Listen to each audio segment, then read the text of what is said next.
शरद पवार आणि अजित पवार येत्या 21 तारखेला पुन्हा एकाच मंचावर साखर संकुलातील कार्यक्रमासाठी एकत्र.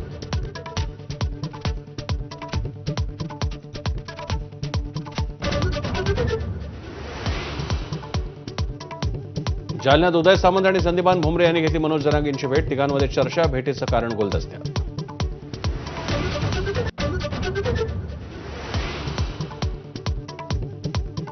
मुख्यमंत्र्यांकडून न्यायाची अपेक्षा ठेवणं हाच गुन्हा. नाशिकमधील निर्धार शिबिरात आदित्य ठाकरेंचा हल्लाबोल, तर थोड्याच वेळात सुरू होणार उद्धव ठाकरेंचं भाषण.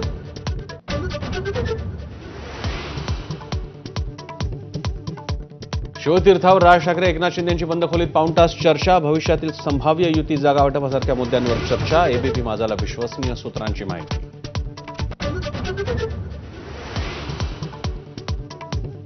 नॅशनल हेराल्ड प्रकरणातील आरोपपत्रात सोनिया गांधी आरोपी क्रमांक 1 तर राहुल गांधी आरोपी क्रमांक 2. चार्जशीट विरोधात काँग्रेसची देशभरातील ईडी कार्यालयांबाहेर निदर्शने.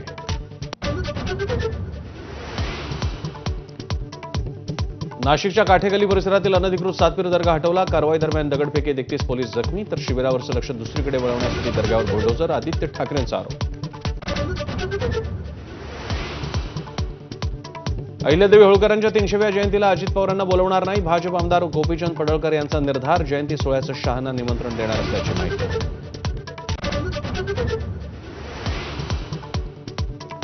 कुणाल कामराच्या याचिकेवर हायकोर्टात सुनावणी. ज्यांची बदनामी केल्याचा आरोप त्यांनी तक्रार केलीच नाही, त्यामुळे चुकीच्या पद्धतीनं सत्तेचा वापर सुरू. कामराच्या वकिलांचा युक्तिवाद.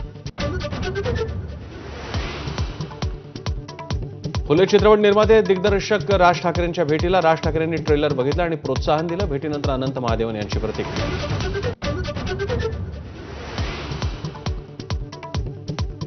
अमरावती विमानतळावर पहिलं प्रवासी विमान दाखल. मुख्यमंत्री आणि उपमुख्यमंत्र्यांच्या उपस्थितीत पार पडला सोहळा. विमानाच्या वेळा बदलण्याची गरज, अजित पवारांचा सल्ला.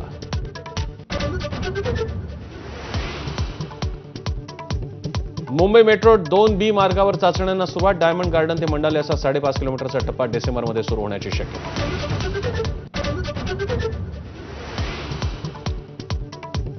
उद्योजक कुमार मंगलम बिर्ला यांना लता मंगेशकर पुरस्कार, तर श्रद्धा कपूर, सचिन पिळगावकर, सुनील शेट्टी, सोनाली कुलकर्णी यांना दीनानाथ मंगेशकर पुरस्कार. सरसंघचालकांच्या हस्ते 24 एप्रिलला वितरण.